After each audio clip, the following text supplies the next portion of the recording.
Hi everyone, welcome to Jai's home tales. ಎಲ್ಲ ಹೇಗಿದ್ದೀರಾ?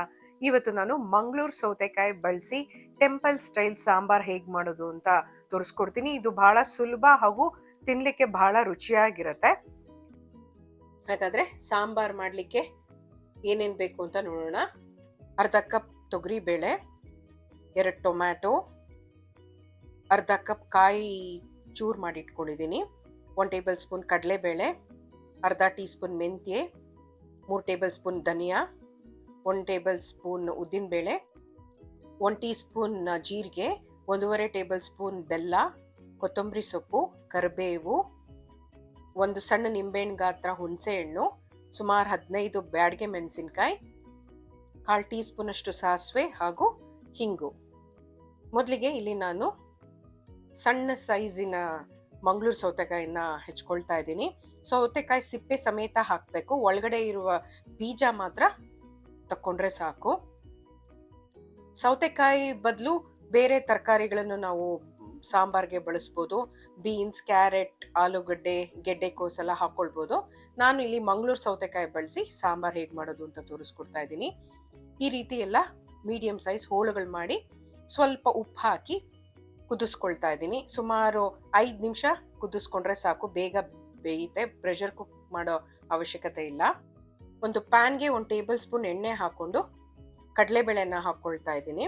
ಕಡಲೆಬೇಳೆ ಸ್ವಲ್ಪ ಬಣ್ಣ ಬದಲಾಗ್ತಿದ್ದಂಗೆ ಉದ್ದಿನ ಬೇಳೆನ ಸೇರಿಸ್ಕೊಂಡು ನಿಧಾನ ಹುರ್ಕೊಳ್ಬೇಕು. ಅದು ಒಂಚೂರು ಬಣ್ಣ ಬದಲಾಗತ್ತೆ. ಆಗ ಮೆಂತ್ಯೆ ಹಾಗೂ ಜೀರಿಗೆನ ಹಾಕೊಂಡು ಹುರ್ಕೊಳ್ಬೇಕು.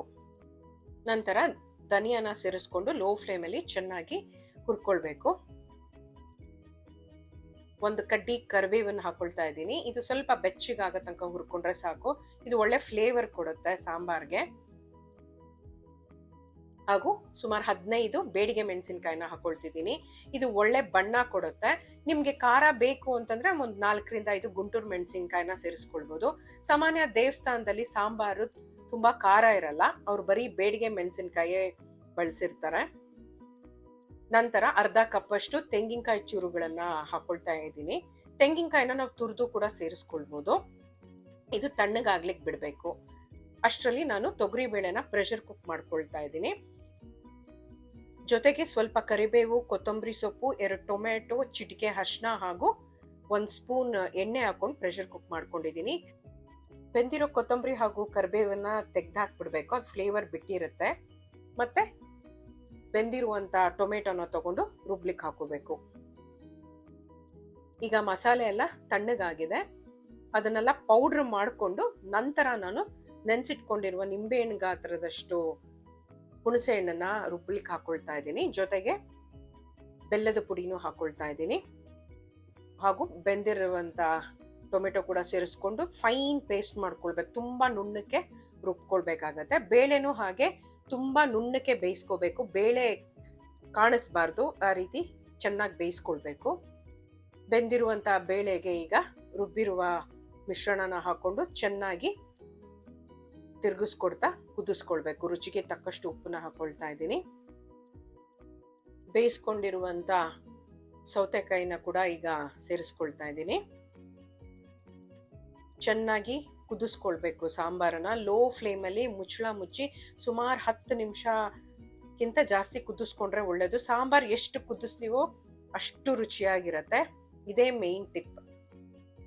ಸೊ ಚೆನ್ನಾಗಿ ಸಾಂಬಾರ್ ಕುದ್ದ ನಂತರ ಕೊತ್ತಂಬರಿ ಸೊಪ್ಪನ್ನ ಹಾಕೊಂಡು ಈಗ ಒಗ್ಗರಣೆ ಕೊಡಬೇಕಾಗತ್ತೆ.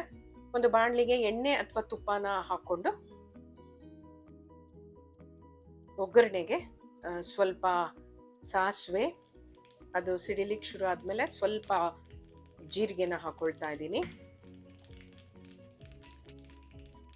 ಸ್ವಲ್ಪ ಹಿಂಗು, ಒಣಮೆಣಸಿನ್ಕಾಯಿ ಹಾಗೂ ಕರಿಬೇವನ್ನ ಹಾಕೊಂಡು ಒಗ್ಗರಣೆನ ಕುದಿತಾ ಇರುವ ಸಾಂಬಾರ್ಗೆ ಹಾಕೊಂಡ್ರೆ ರುಚಿ ರುಚಿಯಾದ ಮಂಗಳೂರು ಸೌತೆಕಾಯಿ ಸಾಂಬಾರ್ ರೆಡಿ.